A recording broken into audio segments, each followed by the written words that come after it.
இல்லையா? அவங்க வந்து அழகா அந்த பிஸ்கெட்லயே அந்த கற்க கசடற கற்பவை கற்ற பின் நிற்க அதற்கு தக அப்படின்னு போட்டாங்க. அதுல வந்து நான் கற்க கசடறன்றத பார்த்தேன். அந்த பிஸ்கெட்ல போட்டிருக்காங்க. அதை வந்து நான் வந்து ஒரு நிகழ்ச்சியா போட்டேன். அதை ஒரு பாட்டோட போட்டேன். அதை வந்து ஐயா மிக அழகாக பாராட்டுவார். ஒரு சின்ன விஷயங்கள் இருந்தாலும் அது மலை போல மடுவாக இருந்தாலும் மலை போல பாராட்டக்கூடியவர் எங்களுடைய இயக்குனர், மேனாள் இயக்குனர் ஐயா. அப்படித்தான் வந்து எங்களெல்லாம் ஏத்தி விட்டு நாங்க பாட்டு நிறைய ப்ரோக்ராம் பண்ணிட்டே இருக்கோம் இல்லையா? அவர் சொல்ற அந்த நம்பிக்கையில தான். இன்னைக்கு நம்ம திருக்குறளை பத்தி பார்க்கும்போது அந்த திருக்குறள் என்ன தெரியுங்களா? டால்ஸ்டாய் சொன்னது தெரியும். இன்னா செய்தாரை ஒருத்தல் அவர் நாண நன்னயம் செய்து விடல் அப்படின்னு என்ன அர்த்தம்? ஒரு கன்னத்தில் இருந்தா மறு கன்னத்தை காட்டுன்றதெல்லாம் அதுக்கு முன்னாடியே சொல்லிட்டாங்க. திருவள்ளுவர் காலம் 2000 வருஷத்துக்கு முன்னாடி சொன்னவர் நம்முடைய நம்ம திருவள்ளுவர் தான் இல்லைங்களா? இப்ப நம்ம வந்து அதெல்லாம் கேள்விப்படுறோம் இல்லைங்களா? இன்னா செய்தாரை ஒருத்தல் அவர் நாண நன்னயம் செய்து விடல். இது முடியுமா? இன்னைக்கு முடியாது. முடியாதுன்னு நம்ம நினைச்சிட்டு இருக்கோம். ஆனா திருக்குறள் எல்லா வீட்லயும் வந்துருச்சுன்னா வந்துடும். ஆனா வந்து அதை கேட்ட பிறகுதான் இன்னா செய்யாமை என்பதுடைய பெருமையை புரிந்து கொள்ளும். அதை அடுத்து இன்னும் சொல்றாரு. தொடக்கத்துலதான் இது சொல்றாரு. அது பின்னாடி என்ன சொல்றாருன்னா, இன்னா செய்தாருக்கும் இனியவே செய்யாக்கால் என்ன பயத்ததோ சால்பு. அடுத்து இன்னும் உயரத்துக்கு போறாரு பாருங்க. எப்படி சொல்றாரு? இன்னா செய்தாருக்கும் இனியவே செய்யாக்கால். ஒருத்தன் கெட்டது செஞ்சா கூட அவனுக்கு நீங்க நல்லதே செய்யணும். அடுத்த ஸ்டெப் இல்லையா? அதிக எவ்வளவு பெரிய நல்ல பண்பு வேணும் இல்லையா? ஒருத்தன் நம்ம கெட்டது பண்ணிட்டானா அதை வந்து அவன் நானும் நன்மையும் செய்து கூட விட்டுலாம், அவன் வெக்கம்படும்படி. ஆனா அவனுக்கு நீங்க போய் திருப்பி நன்மை செய்யுங்கன்னு சொல்றாங்க பாரு. அது யாருக்கு முடியும்? சான்றோர்களால் தான் முடியும். அதாவது சான்றோர்களால் தான் முடியக்கூடியதை சொல்றார். அப்ப எவ்வளவு அழகா சொல்றாரு பாருங்க. ஒரு மனிதனாக வாழ முதலில் கற்றுக் கொடுத்து விடுகிறார். அப்போ இந்த இளைஞர்களுக்கு இதை நம்ம சொல்லும் பொழுது, எல்லாம் நாங்கெல்லாம் மனிதனாக தான் வாழ்றோம், ஆனா எங்களுக்கு வேலை வாய்ப்பு தானே முக்கியம். அதுக்கு நீங்க திருவள்ளுவர் என்ன சொல்றாரு அப்படின்னு கேட்டாங்கன்னா, அதுதான் வந்து குடி செயல் வகை. அந்த திருக்குறள்ல இருக்கக்கூடிய 10 குறள்ல படிங்க, நீங்க கலெக்டர் ஆயிடலாம். அதுக்கு என்ன தகுதி வேணும் உங்களுக்கு அப்படின்னு சொன்னா, குடி செயல் வகையில சொல்றார். கருமம் செய்ய ஒருவன் கை தூவேன் என்னும் பெருமையின் பீடு உடையது இல். எவன் ஒருவன் நாட்டிற்காக உழைக்க வேண்டும் என்று முடிவெடுத்து விடுகிறானோ, கருமம் செய்ய, கருமம்னா செயல் செய்ய, ஒருவன் கை தூவேன், எந்த நிலையிலும் நான் வந்து தளர மாட்டேன், என்னுடைய நாட்டை முன்னேற்றுவதில் தான் என்னுடைய கவனம் இருக்கிறது என்று எவன் தேசப்பற்றோடு இருக்கிறானோ அவன் என்ன பண்ணான்? அந்த பெருமை அவனை வாழ வைக்கும். அந்த பெருமைதான் அவனை உயர்த்தும் என்பதை இந்த திருக்குறளில் சொல்கிறார். அடுத்து பாருங்க, குடி செய்வார்க்கு இல்லை பருவம். எவன் இந்த பணியில் மக்களுக்காக நன்மை செய்ய வேண்டும் என்று நினைத்து விடுகிறானோ அவன் நல்ல நேரம்லாம் பார்க்க கூடாது, பருவம் எல்லாம் பார்க்க கூடாது. இது நல்ல காலம், இது நேரம் அப்படிலாம் பார்க்க கூடாது. நல்லது செய்யணும்னு நினைச்சா உடனே செய்யணும். எங்கேயோ ஒரு வெள்ளம் வந்து விட்டது, இல்ல தீ பற்றி கொண்டது, ஏதோ ஒரு நிகழ்ச்சி நடந்து விட்டது, நிலநடுக்கம் ஏற்பட்டு விட்டது அப்படின்னா என்ன பண்ணும்? இது நல்ல நேரமா கெட்ட நேரமாலாம் பார்க்க கூடாது, அந்த நேரத்துல போய் காப்பாற்றணும். அப்படிப்பட்ட பண்பு யாருக்கு இருக்கிறதோ அவர்கள் தான் ஆட்சியர் ஆக முடியும். சொல்லியிருக்காரு பாருங்க. ஆட்சியர்லாம் இப்பதான் வந்துச்சு. ஆனா 2000 வருஷத்துக்கு முன்னாடியே சொல்லிட்டாரு, குடி செய்வாருக்கு இல்லை பருவம், மடி செய்து மானம் கருத கெடும். இல்லையா? அவங்களுக்கு சோம்பலே இருக்கக்கூடாது. அப்படி சோம்பல் இல்லாமல் எவன் வாழ்கிறானோ அவனுக்கு எல்லா நன்மையும் நடக்கும், அவன் ஆட்சியராவது நடக்கும் அப்படின்னு சொல்லிட்டார். இதே மாதிரி 10 திருக்குறள் இருக்கு. அதை நீங்க வந்து மேலும் மேலும் படிச்சீங்கன்னா அதை தெரிஞ்சுக்கலாம். இப்ப நம்ம அந்த ஐஏஎஸ் எக்ஸாம்ன்றது ரொம்ப எளிமையான ஒரு தேர்வு தான். ஆனா என்ன பண்ணோம்? முழு ஈடுபாட்டோட படிக்கணும். ஏன்னா நம்ம ஏற்கனவே 12 வருஷம் பள்ளியில படிச்சிருக்கோம். அது இல்லாம 3 வருடம் கல்லூரியில படிச்சிருக்கோம். மொத்தம் 15 வருஷம் படித்த கல்வி. 15 தேர்வு நாம் எழுதியிருக்கிறோம். இன்னும் ஒரே ஒரு தேர்வு தான் அந்த ஆட்சியர் தேர்வு. அந்த தேர்வை நம்மளால எழுத முடியாதா? அதுல எழுத முடியும். யாரால் எழுத முடியும்? தேசப்பற்றுடன், விழிப்புணர்வுடன், அந்த நம்மால் முடியும் என்ற தன்னம்பிக்கையுடன் இருப்பவர்களால் அது எளிமையாக தேர்ச்சி பெற்று விடுகிறார்கள். அதுவும் முதல் அட்டம்ப்ட்லயே நிறைய பேர் பாஸ் பண்ணியிருக்காங்க. இல்ல அது வந்து போனாலும் பரவாயில்ல, 2 3 அட்டம்ப்ட்ல கூட நம்ம பாஸ் பண்ணலாம், அது தவறு கிடையாது. நமக்கு தேவை ஆட்சியர் ஆகணும், அவ்வளவுதான். அதற்கான முயற்சியில் நாம் ஈடுபட வேண்டும். இந்த தேர்வு எப்படிப்பட்டது என்று கேட்டால், முதல் நிலை தேர்வு என்று ஒன்று இருக்கு, பிரிலிமினரி எக்ஸாம். அதுக்கப்புறம் முதன்மை தேர்வுன்னு ஒண்ணு இருக்கு, அது மெயின் எக்ஸாம். இந்த 2 எக்ஸாம் பாஸ் பண்ணிட்டா 3வது படிநிலை தான் என்னன்னு கேட்டீங்கன்னா இன்டர்வியூ, அதான் நேர்முக தேர்வு. இல்லைங்களா? இப்ப நம்ம பல்கலைக்கழகத்திலாம் எடுக்கிறாங்க, பேராசிரியர் எடுக்கிறாங்க, ஐயாவதுலாம் நிறைய பேர் எடுத்திருக்காங்க பிசிக்ஸ்க்கு. இல்லைங்களா? அப்ப எப்படின்னா யார் அந்த தகுதி, அது நேர்முக தேர்வுலயே கண்டுபிடிச்சிருவாங்க. ஒருவருடைய முகத்தை பார்த்து இவங்க அந்த மாணவர்கள் நன்மை செய்வார்களா, இதுதான் பண்ணுவாங்க. மக்களுக்கு யார் நன்மை செய்வார்கள் என்பதுதான் பார்ப்பாங்க. அவங்க வேணா படிச்சிருக்கலாம், எம்எஸ்சி பிசிக்ஸ் என்னென்னமோ படிச்சிருப்பாங்க. ஆனா படித்தாலும் கூட அந்த பண்பு இருக்கிறதா என்று பார்ப்பதுதான் நேர்முக தேர்வு.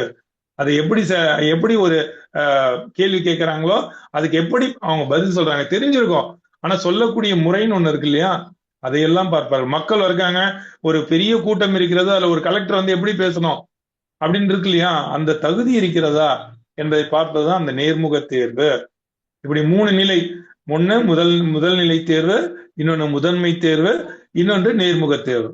இது 3த்துக்குமே திருக்குறள் எப்படி வழிகாட்டுதுன்னு பாருங்க, ரொம்ப அழகா வழிகாட்டுதுங்க. பாருங்க, 2000 வருஷத்துக்கு முன்னாடி சொன்னது, அதாவது படிக்கணும் திருக்குறளை. திருக்குறள் நம்ம சாய்ஸ்ல விட்டுறக்கூடாது, அப்படி விட்டுறாங்க. கற்க, இது எல்லாருக்கும் தெரிஞ்ச திருக்குறள் தான். இந்த திருக்குறளோட சிறப்பு நிறைய இருக்கிறது. அது ஐயா எல்லாம் பேசினா நிறைய சொல்லுவாங்க, நான் எளிமையா சொல்லிடுறேன். கற்க கசடர கற்பவை கற்ற பின் நிற்க, எதற்கு தக அதற்கு தக. இப்ப என்ன சொல்லியிருக்காங்கன்னா, குற்றமின்றி கற்க வேண்டும். எல்லாரும் தான் படிக்கிறோம், 10வதுல இருந்து 12வது வரைக்கும் படிச்சோம். ஆனா யார் ஐஏஎஸ் தேர்வு வெற்றி பெற முடியும்? கசடர கற்றவர்கள் தான். எதை படித்து நன்றாக நினைவில் வைத்துக் கொள்ள வேண்டும். படிச்சுட்டு அப்படியே புத்தகத்தை தூக்கி போட்டுறக்கூடாது எக்ஸாம் முடிஞ்ச உடனே. இல்லைங்களா? அந்த 8, 9, 10, 11, 12 இருக்கு இல்லைங்களா, அந்த தேர்வு இருக்கும்போது நாம் அந்த புத்தகங்களை சேமித்து வைத்துக் கொள்ள வேண்டும். எங்க சேமித்து வைத்துக் கொள்ள வேண்டும்? இங்க சேமிச்சுக்கணும். புத்தகத்தில் உள்ளதை மத்தகத்தில் சேமித்து வைத்துக் கொள்ள. யார் அந்த 8, 9, 10 பாடத்துல நல்ல தரோவா இருக்காங்களோ அவங்க ஐஏஎஸ் எக்ஸாம் என்பது ரொம்ப எளிமை. அப்ப கற்க கசடர கற்பவை என்ன பண்ணும்? திருப்பி திருப்பி படிக்கணும். கற்ற பின் திருப்பி திருப்பி படிக்கணும். நிற்க அதற்கு தக, அப்படி இருந்தா அதற்கு தக்க வேலை கிடைக்கும் அப்படின்னு அப்ப திருவள்ளுவர் சொல்லியிருக்காரு. அப்ப எதை படிக்கணும்? இந்த என்சிஇஆர்டின்னு ஒரு புக்ஸ் இருக்கு இல்லைங்களா, அதான் ரெக்கமெண்ட் பண்ணுவாங்க. இப்ப எல்லாமே சென்ட்ரல் கவர்மெண்ட்ல எல்லாமே என்சிஇஆர்டி புக்ஸ் தான், காம்படிட்டிவ் எக்ஸாம் எல்லாத்துக்கும் போட்டித் தேர்வுக்கு. அதை நீங்க படிச்சீங்கனாலே பாஸ் பண்ணிடலாம். அந்த என்சிஇஆர்டி புக்ஸை படிக்கணும், அதான் ஸ்டாண்டர்ட் புக்கு அப்படின்னு எல்லாருமே ரெக்கமெண்ட் பண்றாங்க. எல்லா ஐஏஎஸ் கோச்சிங் சென்டர்லயும் அதான் ரெக்கமெண்ட் பண்ணுவாங்க. அப்ப கரண்ட் அஃபேர்ஸ்க்கு நீங்க என்ன பண்ண, தினமும் செய்தித்தாளை படிக்க வேண்டாம், தினமும் செய்தி கேட்கலாம் வானொலியில. வானொலியில கிடைக்கிற செய்தி எப்போதுமே உண்மையாக இருக்கும். அந்த வானொலி செய்தி கேட்கலாம், ஆல் இண்டியா ரேடியோவை. அத மாதிரி செய்திகளை எடுத்து தினமும் நம்ம எழுதி வைத்துக் கொண்டாலே போதும், கரண்ட் அஃபேர்ஸ்ல நீங்க ஸ்ட்ராங் ஆயிடலாம். அதான் சொல்றேன். அப்போ நாட்டுல என்ன நடக்குதுன்ற நாட்டு மேல அக்கறை இருந்தா தானே எல்லாம் கேட்க முடியும். எப்போ பார்த்தாலும் திரைப்படம் அது இதுன்னு போயிட்டு இருக்காங்க குழந்தைங்களால, விளையாட்டுன்னு போனா இதுல கவனம் செலுத்த முடியாது. விளையாடுவது அதெல்லாம் இருக்கணும், அதெல்லாம் பிரச்சனை இல்லை. ஆனா படிக்கின்ற நேரத்தில் படித்திடணும். அப்ப முதல் தகுதி கல்வியின் அடித்தளம் இருக்க வேண்டும். அடுத்து திட்டமிடுதல். நல்ல நல்ல அழகா திட்டமிடணும். இல்ல திட்டமிட்டு வாழ்வுதான் வாழ்க்கை அழகாகும். அது திருவள்ளுவர் என்ன சொல்றாரு? எண்ணி துணிக கருமம். நம்மளால ஐஏஎஸ் எழுத முடியுமா முடியாதான்னு முதல்ல முடிவு பண்ணோம். அதுதான் எண்ணி துணிதல் இல்லையா? எண்ணி துணிந்த பிறகு எண்ணுவது இழுக்கு, எண்ணுவம் என்பது இழுக்கு. துணிந்த பிறகு என்ன பண்ணோம்? ஐயோ நம்ம கிடைக்குமா கிடைக்காதா அப்படின்னு நினைச்சு கொண்டு பின்வாங்க கூடாது. முதல்ல ஒரு தேர்வுக்கு போறோம்னா நம்ம அதை எழுதணும், அதுல நாம் வெற்றி பெற வேண்டும். வெற்றி பெறலன்னா கூட பரவாயில்ல, நம்ம ஐஏஎஸ் கிடைக்கலையா அடுத்தது குரூப் 1 இல்லையா தாசில்தார் எக்ஸாம் எழுதலாம், இல்ல குரூப் 3, 1, 2, 3, 4 இருக்கு, அதெல்லாம் எழுதி ஏதோ ஒரு பணி போலாம், தவறு கிடையாது. எல்லாரும் ஆட்சியர் ஆகணும் அப்படின்லாம் நினைக்கானா எந்த பணி கிடைக்குதோ அதை நம்ம சிறப்பா செய்யலாம். அப்படிதான் இருக்கணுமே தவிர நம்ம அதுக்காக வருந்த வேண்டிய அவசியமே இல்லை. அது சொல்ற பாருங்க, எண்ணி துணிக கருமம், துணிந்த பின் எண்ணுவோம் என்பது இழுக்கு இல்லையா? துணிந்த பின் நம்ம அதுக்காக வருத்தப்படக்கூடாது. அந்த பிரிலிம்ஸ் எக்ஸாம் எழுதுறவங்க எல்லாம் தெரியும், அவங்க பாடத்திட்டத்தை முதல்ல பார்க்கணும். பாடத்திட்டம் என்ன கொடுத்திருக்காங்க அதை பார்க்கும்போது அதை எப்போ தேர்ந்தெடுக்கணும் தெரியுங்களா? 11ஆம் வகுப்புலயே தேர்ந்தெடுக்கணும். நீங்க 9வது 10வது படிக்கும் போதே நீங்க படிச்சுட்டு இருப்பீங்க. அதுல உங்களுக்கு பிடிச்ச சப்ஜெக்ட் என்ன, பாடங்கள் என்னன்னு நீங்க முடிவு பண்ணிருப்பீங்க. அதை நீங்க 11ஆம் வகுப்புலயும் 12ஆம் வகுப்புலயும் நீங்க அந்த பாடத்தை தான் தேர்ந்தெடுக்கணும். அப்பதான் உங்களுக்கு என்ன பண்ணும், ஐஏஎஸ் எக்ஸாம் எழுதும் பொழுது அந்த ஆப்ஷனல் சப்ஜெக்ட்னு ஒண்ணு இருக்கும். அதை நீங்க அதே சப்ஜெக்ட் தேர்ந்தெடுக்கலாம்.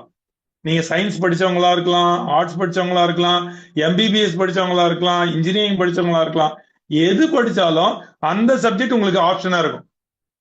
நம்ம இந்திய அரசு எப்படிப்பட்ட அரசுன்னா, எல்லோருக்கும் வாய்ப்பு கொடுக்கணும்.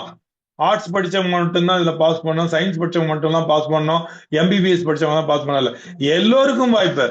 ஆப்ஷனல் சப்ஜெக்ட்ன்றது எல்லாருக்குமே இருக்கணும்னு சொல்லி எல்லா சப்ஜெக்டையும் கொடுத்திருப்பாங்க. அதுதான் அதோடைய சிறப்பு. அதனால துணிந்து நீங்க தேர்ந்தெடுத்த பிறகு அதை தேர்வு செய்து கொள்ள வேண்டும்.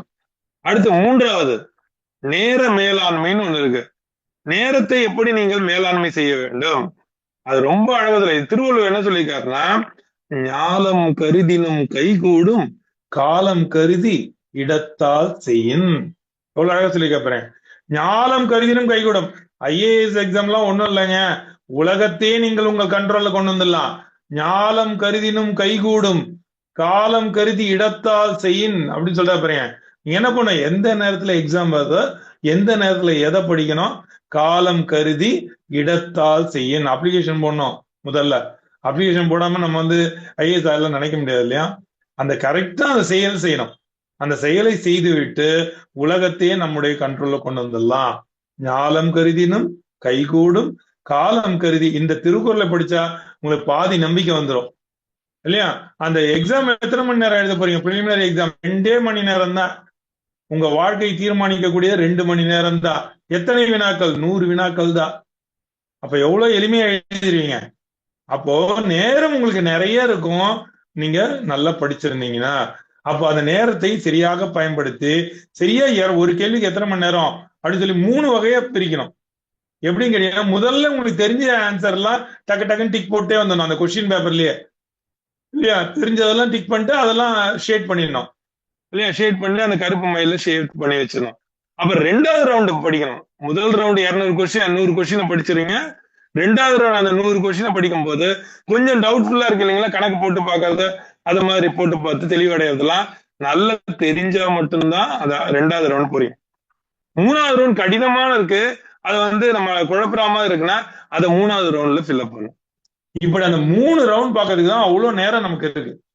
அதுல நம்ம எளிமையாக நாம் அதை செய்து விடலாம். அப்ப என்ன பண்ணோம், அந்த நேரத்தை சரியாக பயன்படுத்தக்குள்ள அந்த முயற்சியை நாம் செய்ய வேண்டும். அடுத்தபடியா விடாமுயற்சி.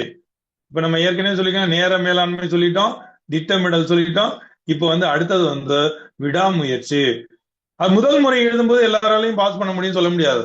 நிறைய பேர் ஃபெயில் ஆயிருக்காங்க. ஏன்னா லட்சக்கணக்கான பேர் எழுதுவாங்க, அதுல 1000 பேர் தான் தேர்வு செய்ய போறாங்க. அப்படின்னா என்ன அர்த்தம்னா, நம்ம என்ன பண்ணோம், தொடர்ந்து போராட வேண்டும். சில பேர்லாம் 2 அட்டம் 3 அட்டம் பண்ணிட்டு விட்டுருவாங்க, நமக்கு இது வேணாம் வேற ஏதாவது பண்ணிக்கு போலாம்னு சொல்லி. ஆனா சில பேர் தொடர்ந்து முயற்சி செய்வாங்க. அதுக்கேற்றபடி அதுவும் பாத்தீங்கன்னா ஆண்களுக்கு பெண்களுக்கு ஃபீஸே கிடையாது, எக்ஸாம் ஃபீஸே. ஆண்களுக்கு மட்டும்தான் 100 ரூபாய் ஃபீஸ், அவ்வளவுதான் சரிங்களா. அது மெயின் எக்ஸாமுக்கு 200 ரூபாய், இவ்வளவுதான் ஃபீஸு. அப்ப ஏன் நம்ம எல்லாம் எழுதக்கூடாது, சும்மா ஒரு தடவை எழுதி பார்க்கலாமே. மற்ற எக்ஸாம்க்குலாம் எவ்வளவோ கட்டுறோம் இல்லையா. அந்த ஐஏஎஸ் எக்ஸாம் எழுதும் போது நம்ம பசங்க அதை எழுதுறதே கிடையாது, அதோடைய தன்மை தெரியாம. ஆனா எழுதி பார்க்கணும். எழுதி பார்க்கும்போது நமக்கு அந்த பணியுடைய அருமை தெரியும். அப்படி எழுதும்போது நம்ம 5 வருடம் ஒரு கொஸ்டின் பேப்பர் எடுத்து அதை ப்ரிப்பேர் பண்ணிக்கணும், நம்மளும் எளிமையா ஐஏஎஸ் ஆயிடலாம். நம்ம அதுக்கான முயற்சி மட்டும்தான். அதுதான் சொல்றாங்க பாருங்க, தெய்வத்தால் ஆகாதெனினும் முயற்சி தன்மை வருத்த கூலி தரும். எவ்வளவு நேரம் படிக்கிறாங்க, 8 மணி நேரம் படிப்பாங்க மெயின் எக்ஸாம்க்குலாம் இல்லையா.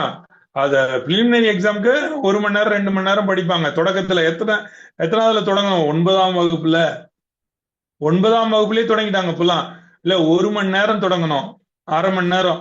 இப்ப கூட நான் ஒரு வகுப்பு எடுத்திருந்தேன் கோயம்புத்தூர்ல போயிட்டு மாணவர்களுக்கு, 9வது படிக்கக்கூடிய மாணவர்களுக்கு. அப்ப அவங்க கேட்டாங்க, சார் எங்களுக்கு எக்ஸாம் ஆனுவல் எக்ஸாம் எப்போ படிக்காது, 9வதுலயே கவலைப்படுறாங்க. அப்ப தானே நீங்க அதெல்லாம் கவலைப்பட வேணாம், நீங்க தேர்வு இல்லாதப்போ அரை மணி நேரத்துல தொடங்க. அரை மணி நேரத்துல தொடங்க, படிப்படியாக உங்களுக்கு ஆர்வம் கூடிக்கொண்டே போகும். அப்ப 1 மணி நேரம் 2 மணி நேரம் சொல்லி உங்க நேரத்தை நீங்களாவே ஒதுக்குவீங்க. எப்படி நீங்க கேம் விளையாடும் போது தானாவே நேரத்தை ஒதுக்குறீங்களோ, அதே மாதிரி அந்த ஆட்சியர் தேர்வுக்கு உங்களால நேரத்தை ஒதுக்க முடியும் அப்படின்னு சொன்னோன்னா அந்த மாணவர்கள் மிக அருமையாக கேட்டார்கள், ரொம்ப அழகாக. அப்போ 9வதுலயே அதற்கான விதைகள் தூவி விட்டாங்க அந்த பள்ளியில. மிக அருமையான ஒரு பள்ளி, அப்படியே இயற்கை சூழலோட இருந்துச்சு. ரொம்ப அழகா கோயம்புத்தூர்ல போயிட்டு அதை பேசிட்டு வந்தோன்னதான் ஐயா கிட்ட சொன்னேன். ஐயோ ரொம்ப அழகா வாழ்த்துனாங்க. அவர் எது வந்தாலும் சொல்றோம் அவர்கிட்ட இல்லையா. அப்ப வந்து ரொம்ப வாழ்த்தும் போது மேலும் அதை வந்து சிறப்பா நம்முடைய என்னது திறமை வளர்த்தோட எப்படி நம்ம சூரிய வம்சி அடிச்சு, அவர் கிரிக்கெட் ரசிகர் வேற. அவர் வந்து மிக அருமையாக அந்த 15 வயது சிறுவன் உலகத்தையே வியக்கக்கூடிய அளவுக்கு ஆடுறாரு இல்லைங்களா. அதே மாதிரி இன்று இருக்கக்கூடிய இளைஞர்கள் எல்லாமே மிகுந்த ஆர்வமுடையவர்களாக திறமையுடையவர்களாக இருக்காங்க. அவர்களை வழிபடுத்துவதற்கு தான் நல்ல தலைவர்கள், நல்ல உடன்பிறக்கக்கூடிய எல்லாருமே வழிகாட்டக்கூடியவர்கள் தான் குறைஞ்சு போயிட்டாங்க. அப்படி இல்லாம அவங்களுக்கு மேல மிகுந்த அக்கறை கொடுத்தால் அவர்கள் தவறான வழிக்கு செல்லவே முடியாது. நடிகர்கள் பின்னாடி எல்லாம் போக மாட்டான். எப்ப நம்ம வழிகாட்டுறவங்க சரியா வழிகாட்டிட்டு இருந்தான், அவன் யாருமே இல்லைன்னா இவன் தான் எனக்கு தலைவன் நினைச்சிடறான். நல்ல தலைவர்கள் இருந்தாங்கன்னா ஏன் அவங்க பின்னாடி போறாங்க, நடிகர்கள் பின்னாடி போக மாட்டாங்க. அதுதான் நம்ம செய்ய வேண்டியது. அப்ப உயர்ந்த இலக்கு நம்ம இதை மாதிரி நல்ல சாதனை படைத்த ஐஏஎஸ் ஆபீசர். இப்ப பாருங்க, ஒருத்தர் எய்ம்ஸ்ல வந்து படிச்சுட்டு டாக்டர் படிச்சுட்டு அவரு ஐஏஎஸ், அவரு தான் டாப்பர். டாப்பர் அவங்க இன்டர்வியூ படிச்சாலே போதும். மத்த கெட்ட விஷயங்கள், அந்த பொழுதுபோக்கக்கூடிய விஷயங்களுக்கே போக மாட்டாங்க மாணவர்கள். அந்த இன்டர்வியூல இருக்கக்கூடிய நிறைய டாப்பர்ஸ் ஒரு 3 பேர் இருக்காங்க. ஒவ்வொரு டாப்பர்ஸும் அதை ஒரு 2 வருஷத்துக்கு எடுத்து படிச்சா போதும். நம்ம அதை தானாகவே இந்த ஆர்வம் வந்துடும். என்ன பண்ணோம், நம்மளால முடியுமா முடியாதான்னு சந்தேகப்படக்கூடாது. ஏன் பண்ணக்கூடாதுன்னா, உள்ளுவதெல்லாம் உயர் உள்ளல். கிடைக்குதோ இல்லையோ, நம்ம நினைக்கிறது ஐஏஎஸ் நினைக்கிறோம், கிடைக்கிறது ஒரு குரூப் 4 இருந்தாலும் பரவாயில்ல. நமக்கு தேவை ஒரு வேலை, வாழ்க்கைக்கு ஒரு வேலை. அது கிடைச்ச பிறகு நம்ம வாழ்க்கையை கொஞ்சம் கொஞ்சமா படிப்படியா முன்னேற்றிட்டே போலாம். அது தவறு கிடையாது. உள்ளுவதெல்லாம் உயர் உள்ளல், மற்றது தள்ளினும் தள்ளாமை நீர்த்து. ரொம்ப அழகா சொல்றாங்க. முதல் நிலை தேர்வு என்பது ஒரு தடை அல்ல, அது இலக்கை அடைவதற்கான முதல் படி. ஏன்னா இது மார்க் எடுத்துக்க மாட்டாங்க. பிரிலிமினரி எக்ஸாம் எதுக்குன்னா ஒரு தகுதி தேர்வு தான். நீங்க இதுல பாஸ் பண்ணீங்கன்னா போதும், மெயின் எக்ஸாம் போயிடலாம்.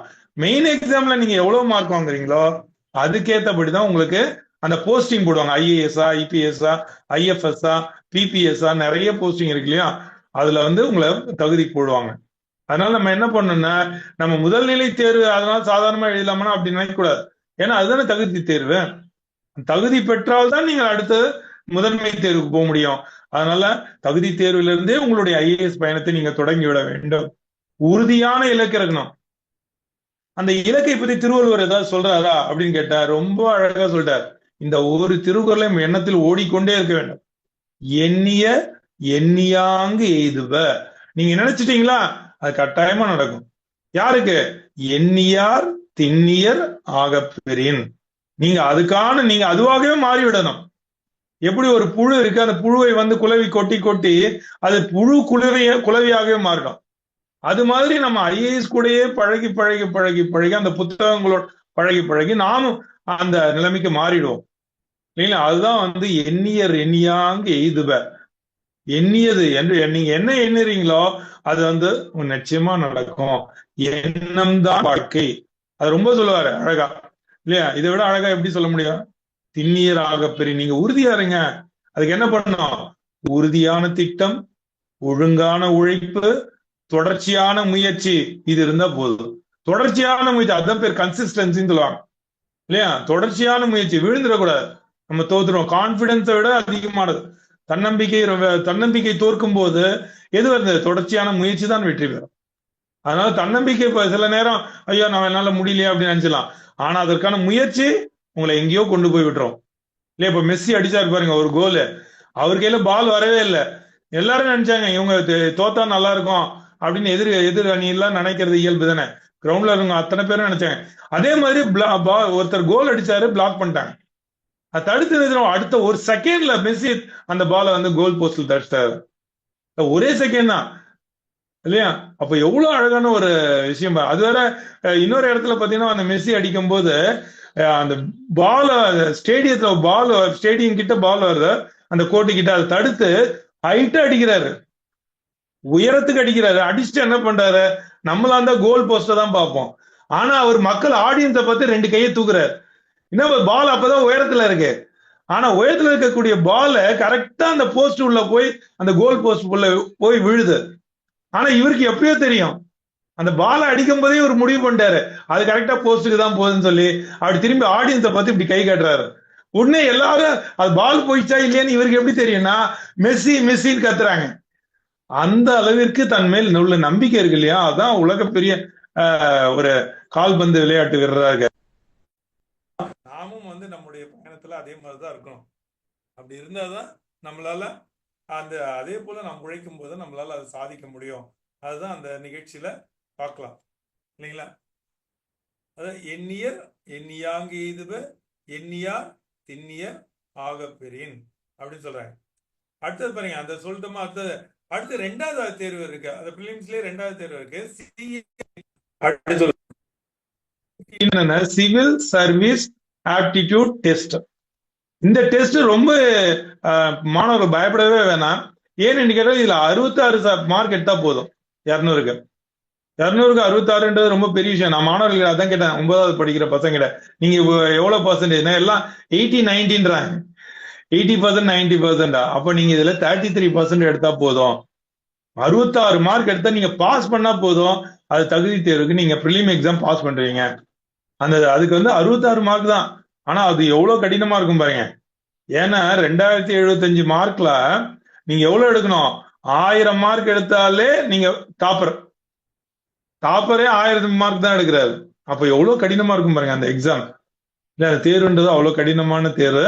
ஆனா அதுக்கு ஏத்தபடி நீங்க முடிவு பண்ணணும். அப்ப என்ன பண்ணணும்னா அந்த தர்க்கத்திறன் எப்படி, நம்ம ஒரு கேள்வி கேட்டா உடனே ஆன்சர் பண்ணக்கூடாது. நல்லா யோசிச்சு தேர்வு மட்டும் அல்ல, அது உங்களை சோதிக்க கூடியது. பகுத்தறியது எப்படி, முடிவெடுக்கும் திறன் நீங்க எப்படி இருக்கீங்க, நேர மேலாண்மையில் எப்படி இருக்கீங்க, மன அமைதி இருக்கீங்களா, அது ரொம்ப முக்கியம். டக்கு டக்கு முடிவு எடுத்துடக்கூடாது. மன அமைதியாக நீங்கள் அந்த தேர்வை எதிர்கொள்கிறீர்களா, இதையெல்லாம் பார்க்கக்கூடியதுதான் அந்த CSATன்னு ஒரு எக்ஸாம் இருக்கு. அதை நீங்க பாஸ் பண்ணணும். அதுக்கு நீங்க என்ன பண்ணணும்னா சிந்தித்து செயல்பட வேண்டும். இங்கிலீஷ்ல சொல்லுவாங்க லாஜிக்கல் ரீசனிங். அதுக்கு நம்ம லாஜிக்கல் ரீசனிங் எப்படி படிக்கணும், அப்புறம் அனலிட்டிக்கல் எபிலிட்டி, பகுத்தறியும் திறன் எப்படி. இதை பத்தி திருவள்ளுவர் ஏதாவது சொல்லியிருக்காரான்னு கேட்கலாம். அவர் என்ன சொல்லியிருக்காரு, அவரு இதெல்லாம் தெரிஞ்சிருக்காரு திருவள்ளுவருக்கு, இப்பதான் வந்துச்சு அந்த எக்ஸாம்லாம் அப்படின்னு நீங்க நினைக்கவே வேணாம். அழகா சொல்லிட்டாரு, எப்பொருள் யார் யார் வாய் கேட்பினும் அப்பொருள் மெய்ப்பொருள் காண்பது அறிவு. அறிவை பத்தி சொல்லிட்டாரு பாருங்க. அப்பயே எதை நீங்க பார்த்தாலும் அதை அலசிதான் நீங்க செய்யணும் இல்லையா. அதான் அனலிட்டிக்கல் எபிலிட்டின்னு சொல்றோம் இல்லையா, அது ரொம்ப அழகா சொல்லியிருக்காரு. அதே மாதிரி காம்ப்ரஹென்ஷன், லாஜிக்கல் ரீசனிங், இதெல்லாம் வந்து அதுல இருக்கு. டிசிஷன் மேக்கிங், இதெல்லாம் அந்த தகுதி தேர்வு எவ்வளவு அழகா இருக்கு பாருங்க தேர்வு. இது எல்லாத்தையும் பொறுமையாக செய்யணும் அப்படின்றதுதான் அந்த திருக்குறள்ல சொல்றது. அது நேர மேலாண்மை, அதுக்கும் CSATக்கும் அதே எக்ஸாம் தான். அது 120 நிமிடங்கள், 2 hours. 120 நிமிடங்கள்ல நீங்க எப்படி வந்து அந்த தேர்வை எதிர்கொள்கிறீர்கள். இந்த 2 தேர்வையும் நீங்க நல்லா எழுதிட்டீங்கன்னா அதுக்கு என்ன பண்ணும், மன தெளிவு தான் முக்கியம். பதற்றமே இருக்கக்கூடாது. அதுவும் தேர்வு அறைக்கு 2 மணி நேரம் முன்னாடி நீங்க வந்துடணும். ஏன்னா வந்த பிறகு உங்களுக்கு வேர்க்கும், பதற்றம் இருக்கும், எல்லாமே இருக்கும். அதனால 2 மணி நேரம் முன்னாடியே உங்களை வர சொல்றாங்க. அப்போ அந்த 2 மணி நேரம் தேர்வுக்கு முன்னாடி வந்த பிறகு அறிவுடையார் எல்லாம் உடையார் அறிவிலார் என்னுடையரேனும் இலர். அறிவு என்ற ஒன்றை மட்டும் நீங்கள் ஆயுதமாக கொண்டு விட்டால் என்ன ஆகும், கணித திறனை விட தெளிவான சிந்தனையும் அறிவை பயன்படுத்தக்கூடிய அந்த நிலைமையைத்தான் உங்களை சோதிக்கிறார்கள். அதனால அந்த CSAT இந்த எக்ஸாம நீங்க எப்படி எழுதலாம், அறிவு ஒன்றை மட்டும் துணை கொண்டு இருந்தா போதும். நீங்க எளிமையா எந்த கேள்வி கேட்டாலும் எழுதலாம் அப்படின்னு இந்த ஒரு நம்பிக்கையோட எழுதணும். அதான் அதுல முக்கியமானது. அதுக்கு பிறகு reading comprehension, logical reasoning, critical thinking, இதெல்லாம் அந்த கேள்வி எப்படி அமையும் அப்படின்றத பத்தி மிக அருமையாக சொல்லியிருக்கிறார். அதே மாதிரிதான் நம்ம படிக்கணும். இதான் முதல்நிலை தேர்வு. இது அறிவின் தேர்வு மட்டுமல்ல, ஒழுக்கம், நேர மேலாண்மை, தொடர்ந்து கற்றல், விடாமுயற்சி, இந்த 4 நம்ம நினைவு வச்சுக்கணும். இப்படி இந்த 4ஐயும் பின்பற்றுவதுதான் நம்முடைய கடமையாக இருக்க வேண்டும் என்பதை இப்ப 2000 வருடத்துக்கு முன்னாடி நம்ம திருவள்ளுவர் சொல்லியிருக்காரு. சரி, முதல்நிலை தேர்வு முடிச்சோமா, அடுத்து பாருங்க UPSC முதன்மை தேர்வு, மெயின் எக்ஸாம். அந்த மெயின் எக்ஸாம்க்கு என்ன பண்ணணும்னா அறிவை மட்டுமல்ல ஆழ்ந்த சிந்தனை இருக்கும் இல்லையா. எப்போ 4 மணி நேரம் படிச்சாலும் நம்ம 8 மணி நேரம் படிப்போம். பகுப்பாய்வு திறன், எழுத்து திறன், இதுல எழுத்து திறன் ரொம்ப முக்கியம். ரைட்டிங் ஸ்கில்ஸ் சொல்லுவாங்க இல்லையா, அந்த எழுத்து. ஏன்னா நீங்க 10 essays இப்ப எழுத போறீங்க. அப்ப அதுல நீங்க என்ன பண்ணணும்னா புதிதாக எப்படி அமைக்க வேண்டும் என்பதை அவங்க எதிர்பார்க்க கேள்வி. அதை கூட ஒரு ஐஏஎஸ் ஆபீசர் சொன்னாரு. என்ன சொன்னாருன்னா, நீங்க விடை அளிக்கும் போது நீங்க என்ன பண்ணணும்னா, மொத்தமா நீங்க வந்து 2 லட்சம் பேர் எழுதுறாங்க, 10,000 பேர் எழுதுறாங்க அப்படிலாம் நினைக்காதீங்க. ஏன் என்று கேட்டால், ஒரு நாளைக்கு அவங்க எத்தனை பேப்பர் திருத்துவாங்க? 10 பேப்பர் தான் திருத்துவாங்க. அந்த 10 தாள்ல உங்க தாள் சிறப்பா இருந்தா நீங்க வெற்றி பெற்று விடலாம் அப்படின்னு சொல்றாரு. ரொம்ப அழகான விஷயம் இல்லைங்களா? அப்போ நம்ம போட்டி யாரு? மத்த 9 பேர் தான். அந்த 9 பேரை நாம் வெற்றி கொண்டாலே நம்ம வந்து அந்த தேர்வில் மிக சிறந்த மதிப்பெண்ணை பெற்று விடலாம் என்பதை மிக அழகாக சொல்லியிருப்பார் இல்லையா? அதுதான் சொல்ல, அந்த முதன்மை தேர்வுக்கு என்ன பண்ணோம்? அந்த பகுப்பாய்வு திறன், அனலிட்டிக்கல் திங்கிங், அது சொன்ன இல்லையா, அதை பண்ணும். அடுத்து திட்டமிடல். அது ஏற்கனவே சொல்லுவோம், முதல் கட்டமைப்ப இன்ட்ரோடக்ஷன், பாடி, கன்க்ளூஷன், இதா இருக்கணும். அது படிக்கும் போதே தெரியும். அதுக்கப்புறம் நேர மேலாண்மை சொன்னது எப்படி பிரிலிமினரி எக்ஸாம்க்கோ அதேதான் மெயின்க்கும். அப்புறம் விடாமுயற்சி, அப்புறம் அறிவை சிறப்பாக பயன்படுத்துதல். அதுல ஒரு பேப்பர் ரொம்ப எளிமையான பேப்பர் இருக்கு, அது திருக்குறள் படிச்சாலே போதும். என்னன்னு கேட்டீங்க, எத்திக்ஸ் பேப்பர் அப்படின்னு இருக்கு. அதை நம்ம எடுத்தானா போதும், அது ஒரு எக்ஸாம், ஒரு ஆப்ஷனுக்கு நம்ம எடுத்து பாஸ் பண்ணிடலாம். ஒழுக்கம் விழுப்பம் தரலாம், ஒழுக்கம் உயிரினும் ஓம்பப்படும் சொல்றாரு பாருங்க. இதுதான் நம்ம பின்பற்ற வேண்டிய மிக முக்கியமான குறிப்பு.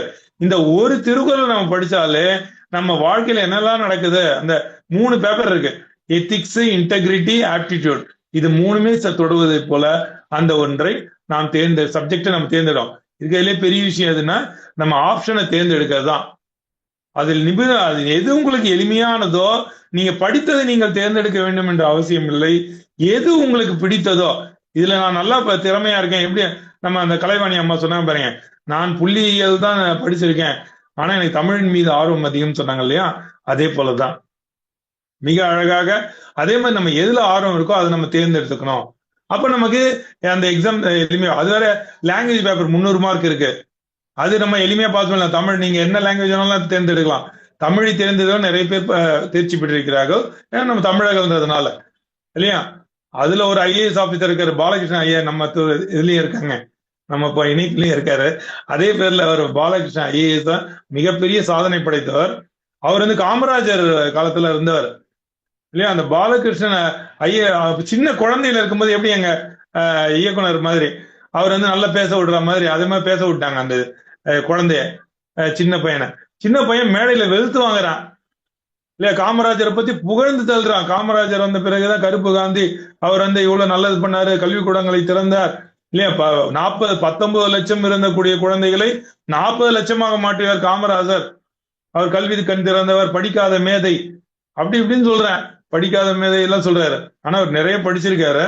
முறையான கல்விதான் படிக்கலையே தவிர அவருக்கு நிறைய மொழி தெரியும். ஆங்கிலத்தில் நல்லா பேசுறாங்க. அந்த ஆங்கிலத்தில் சிறப்பாக பேசக்கூடியவர் நம்முடைய காமராஜர். ஆனா அவர் பேசும்போது அதை இந்து நாளிதழில் மிக சிறப்பாக போட்ட தெளிவான ஆங்கிலத்தில் பேசினார் அப்படின்னு அடுத்த நாள் பேப்பர்ல வந்துச்சு. அப்போ எந்த அளவுக்கு ஆங்கிலம் தெரிஞ்சிருப்பாரு. மலையாளம், கன்னடம் எல்லாமே தெரியும் அவருக்கு. அப்படிப்பட்ட மேதையர்.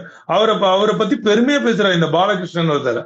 சின்ன பையன், ஒரு 10 வயசு தான் இருக்கும் இல்லையா?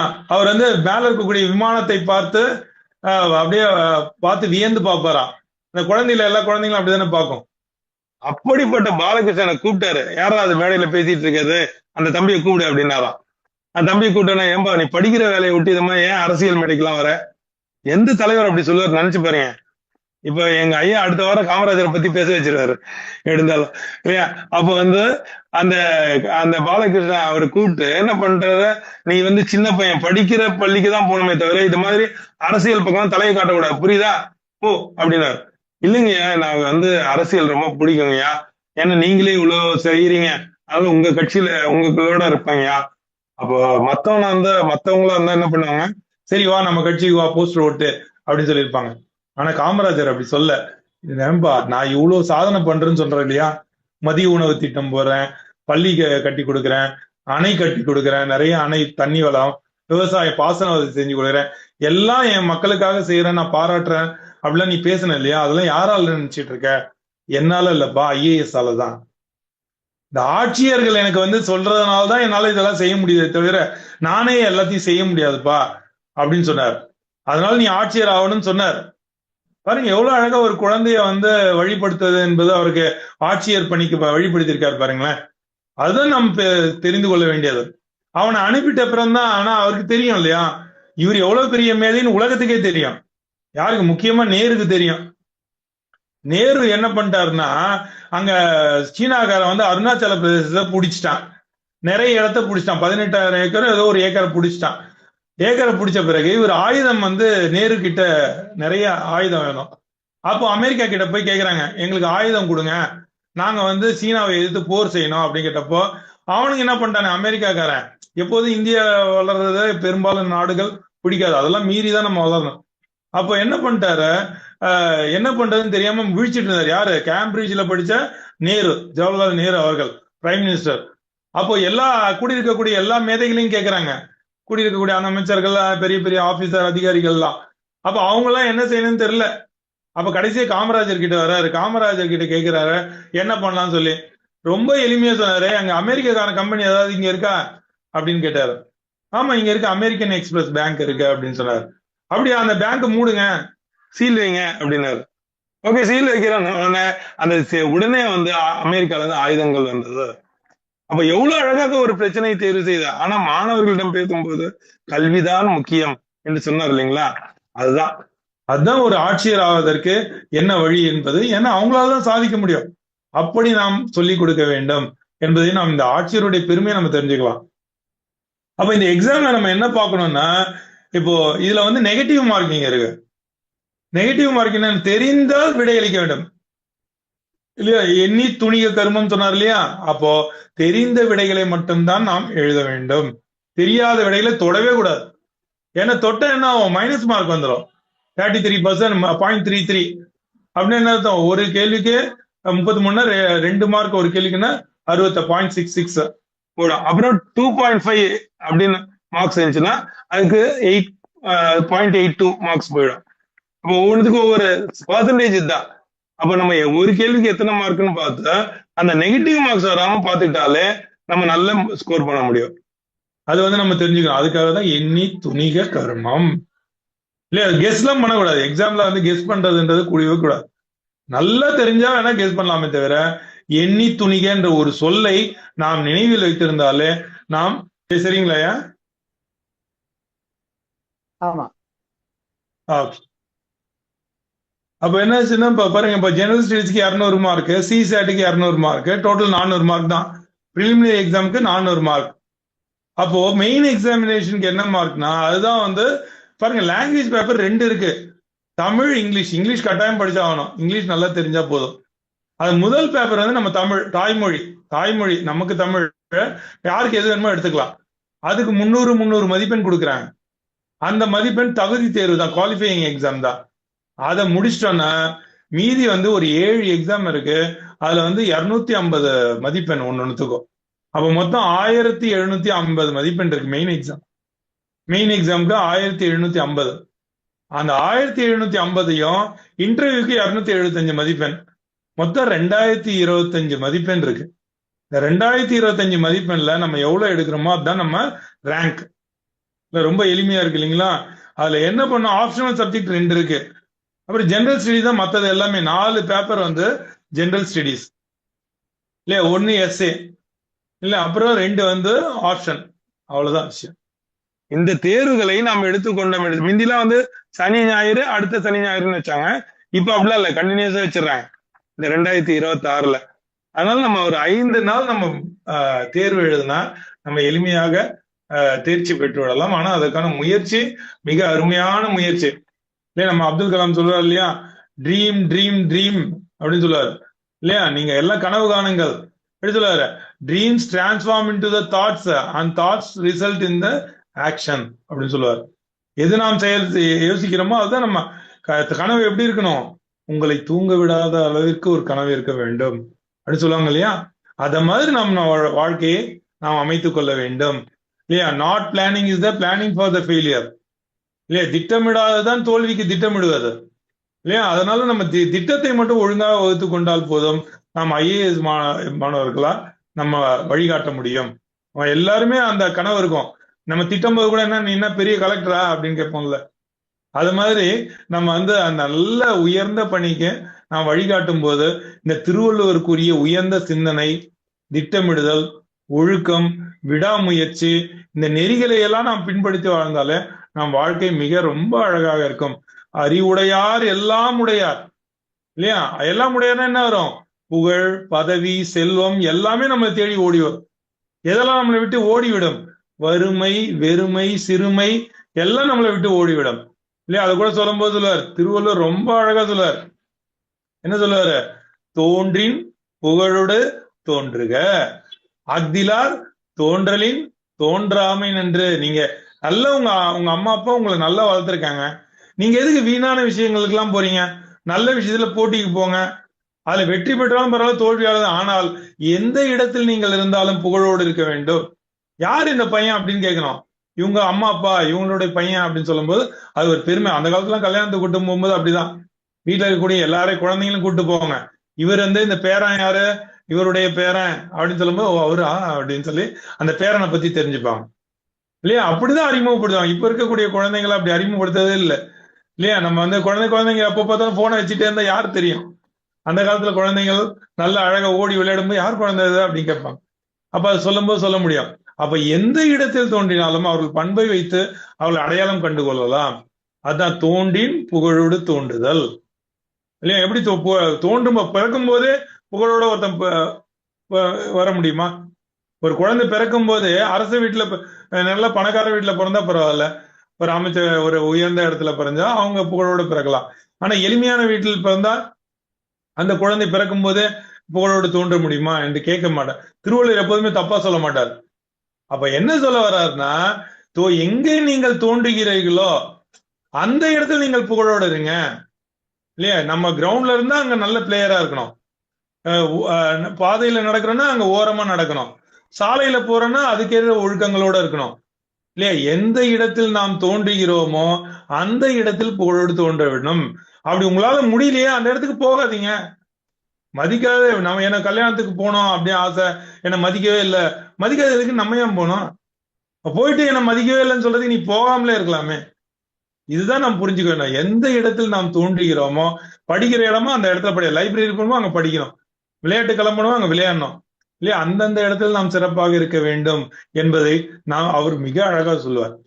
அந்த பாலகிருஷ்ணன் அந்த ஐஏஎஸ் பத்தி சொன்னோம் இல்லைங்களா? அவரை பத்தி சொல்லிட்டு இருக்கும்போது ஒண்ணு சொல்ல மறந்துட்டேன்.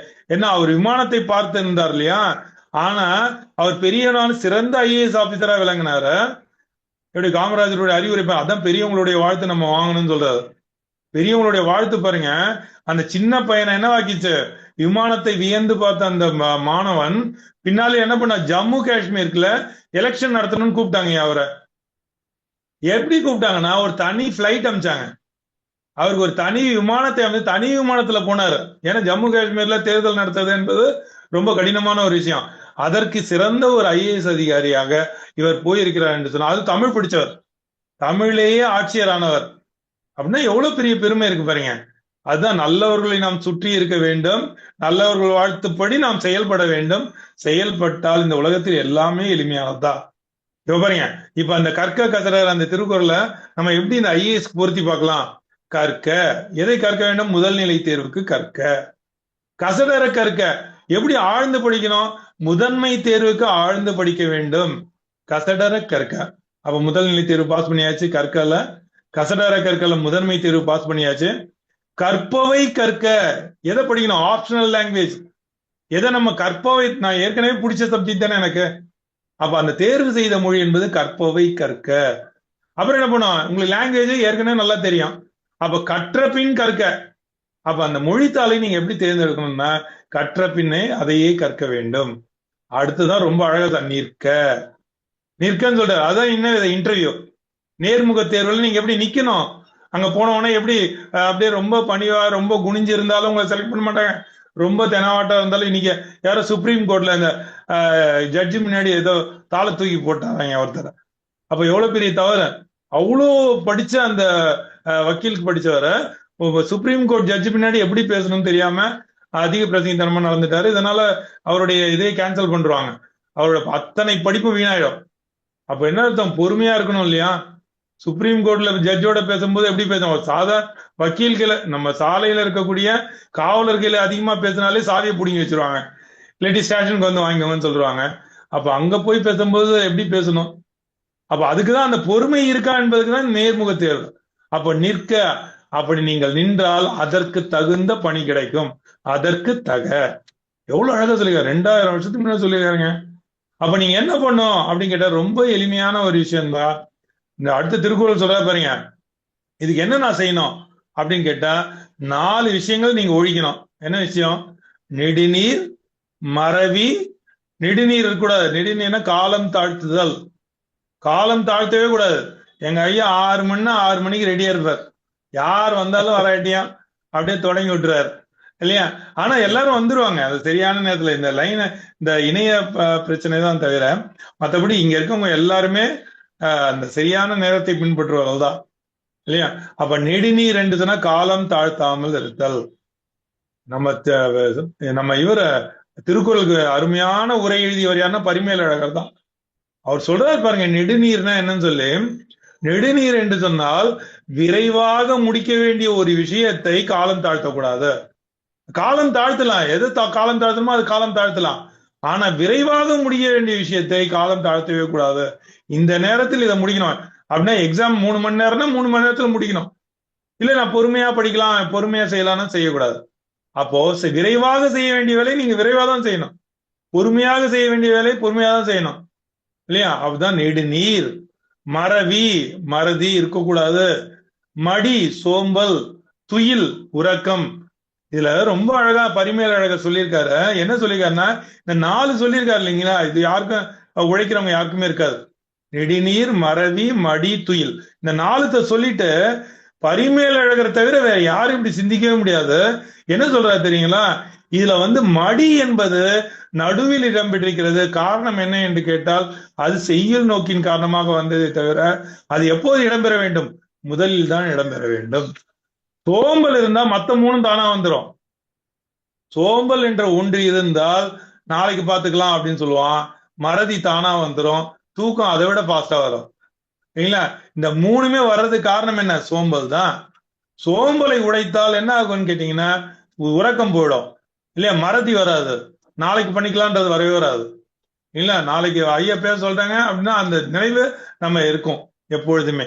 அப்போ நெடுநீர், மறவி, மடி, துயில் 4ம் என்னவா?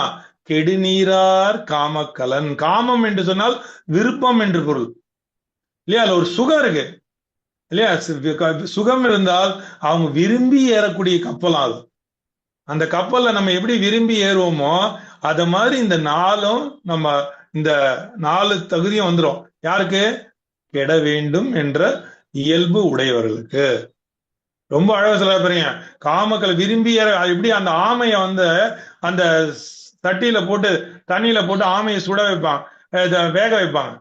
அந்த ஆமை சுகமா இருக்கும், கொஞ்சம் சூடேற சூடேற சுகமா இருக்கும். ஆனா கடைசியில அந்த அந்த சூட்லயே செத்து போடும். அதே மாதிரிதான் இந்த விரும்பி ஏறுவார்கள். ஆனால் இது என்ன பண்ணும்? நாளுக்கு நாள் நம்மை அழிவுக்கு கொண்டு சென்று விடும். இதை விட பரிமேலழகர் மாதிரி ரொம்ப அழகா எவ்வளவு பொறுமையா சொல்லி கேட்கிறேன். அதான் கெடுநீரார் காமக்கலன். அடுத்து இன்னும் சொல்றாரு, ஐஏஎஸ் நான் ஏன் கஷ்டப்பட்டு படிக்கணும் இல்லையா? வாழ ஏன் கஷ்டப்பட்டு படிக்கணும்னு கேட்டா சொல்ல போறேன். அறத்தாறு இது என வேண்டா, சிவிகை பொறுத்தானோடு ஊர்ந்தானிடை. ரொம்ப அழகு. அன்னைக்கு சிவிகை இருந்ததுனால சொல்லியிருக்காரு, இன்னைக்கு இருந்த காரை சொல்லியிருப்பாரு இல்லையா? நம்ம காரை சொல்லியிருப்பாரு. அன்னைக்கு சிவிகையை தூக்கிட்டு போனாங்க இல்லையா? பல்லக்குல தூக்கிட்டு போனாங்க. பல்லக்குல தூக்கிட்டு போகும்போது எப்படி போனாங்க? அந்த நடப்பவன் என்ன பண்ணுவான்னா கஷ்டப்பட்டு நடப்பான். ஆனா உள்ள உட்கார்ந்து இருக்கிறவரு அழகா இருப்பார். இன்னைக்கு நீங்க டிராபிக்ல பாருங்க, அந்த இந்திரா காந்தி சிலையிலயோ அந்த ராஜீவ் காந்தி சிலையில இல்ல ஏதோ ஒரு பிஸி ஸ்ட்ரீட்ல போய் பாருங்க, நம்மலாம் போனா அப்படியே டிராபிக் ஜாம்ல இருக்கும். ஆனா ஒரு ஐஏஎஸ் கலெக்டர் வர்றாருன்னா அந்த சைரன் போட்டு அதெல்லாம் கிளியர் ஆயிடும் சரிங்களா? அப்ப எந்த அளவிற்கு நாம் படித்து நம்முடைய உயர்வை உயர்த்திக் கொள்கிறோமோ அந்த அளவிற்கு நம் வாழ்க்கை அழகாக இருக்கும். அதனால அறத்தாறு, இது அறத்து ஆறு. ஆறுன்னா என்ன? வழி. இதுதான் நம்முடைய வழி. அறம் செய்தவர்கள் இப்படி வாழ முடியும் என்பதை நாம் புரிந்து கொள்ள வேண்டும் இல்லையா? அது நீங்க சொல்லணும்னு அவசியம் இல்லை, பார்த்தாலே தெரிஞ்சுக்கலாம். அறத்தாறு இதுவென வேண்டா. அறத்தை பற்றி சொல்லணும்னு நினைக்காதீங்க, அது பார்த்தாலே புரியும். யார் படித்திருக்கிறார்களோ அவர்கள் உயர்வார்கள், யார் படிக்கவில்லையோ அவர்கள் கடினப்பட வேண்டியிருக்கும். அதனால அந்த உயர்வை நீங்கள் தெரிந்து கொள்ள வேண்டும் அப்படின்னு நிறைய சொல்றாரு. இப்படி நிறைய சொல்லிக்கிட்டே போலாம். ஆனா ஐயா 7:30 மணிக்கு முடிக்கணும்னு சொல்லுவாங்க. அதனால மிக அருமையாக நேரத்தில் அது பாருங்க நிறைய இருக்கு. பேசலாமா, முடிச்சலாமாங்க? ஒரு இது ஐயா, ஐயா சாமராஜ் ஐயா நம்மளோட இருக்கிறாங்க. ஐயா நீங்க தான் ஹோஸ்ட், நீங்க சரிங்க. தான் ஹோஸ்ட் சார், நீங்க தான் ஹோஸ்ட். இடையில நிறுத்திட்டு போயிடாதீங்க. அவரு அழகா நெதர்லாந்துல உங்களை ஹோஸ்ட் கொடுத்திருக்காரு. இடையில நடந்தது. ஆனாலும் நம்ம யாரும் கட் ஆகல. சார் மட்டும் தான் போயிட்டு வர வேண்டியதாச்சு. அதனால நீங்க கடைசி வரைக்கும் அடிக்கயா இருக்கணும் ஐயா. சாம்ராஜ் ஐயா இருக்கணும் வேண்டி கேட்டுக்கொள்கிறேன். நீங்க தொடருங்க ஐயா, இன்னும் ஐயா 2 நிமிஷம் வணக்கம். பேசுங்க.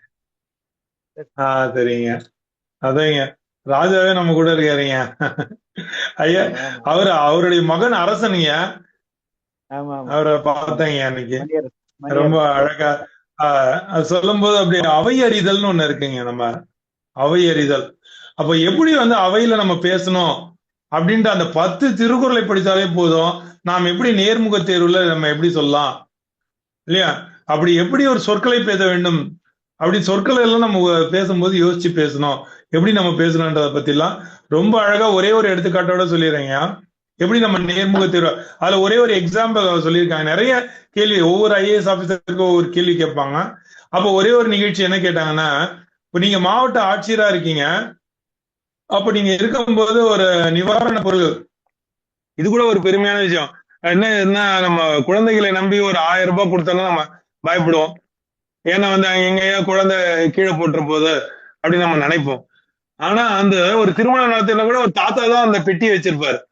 தாத்தா தான் எல்லாருக்கும் காசு கொடுத்து இதுக்கு சொல்லி கொடுப்பாங்க. ஏன்னா மத்தவங்க எல்லாம் வந்து பொறுப்பு இல்லாம செஞ்சிருவாங்கன்ற ஒரு அச்சம் தான். ஏன்னா குழந்தைங்க எதையோ கீழே போட்டுருச்சுன்னா அவ்வளவுதான். ஆனா அரசாங்கம் என்ன செய்யும்னா, முழு நம்பிக்கையோட 1000 கோடி 2000 கோடி என்ன ஆட்சியர் கொடுத்து நீங்க இதை செய்யுங்க அப்படின்னு சொல்லும். அந்த அளவுக்கு ஒரு பொறுப்பான பொறுப்பு தான் இந்த ஆட்சியர் பதவி.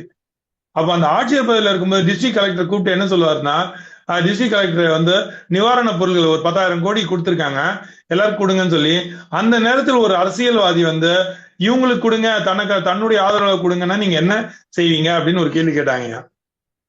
அப்பதான் அந்த ஐஏஎஸ் ஆபீசர் சொன்னாரு, இது வந்து என்னுடைய பணம் அல்ல, இது அரசாங்கத்துடைய பணம். இது எந்த விதிமுறைகளின் படி அரசாங்கம் சொல்லிக்கிறோ அப்படி கொடுத்தால்தான் நாளைக்கு பிரச்சனை வராது, உங்களுக்கும் வராது எனக்கும் வராது, அதைத்தான் நான் செய்ய வேண்டும் அப்படின்னு சொல்லுவாரு. அதையும் மீறி அந்த அரசியல்வாதி என்னை வந்து தன்னுடைய ஆதரவுகளை கொடுக்க வேண்டும் என்று சொன்னால் என்னுடைய மேலதிகாரிகளுக்கு நான் தெரிவிப்பேன். எவ்வளவு பணிவு பாருங்க அந்த பதில. நான் இதை செய்வேன் அதை செய்வேன் சொல்ல, என்னுடைய மேலதிகாரிக்கு அதுதான் விரும்புவாங்க.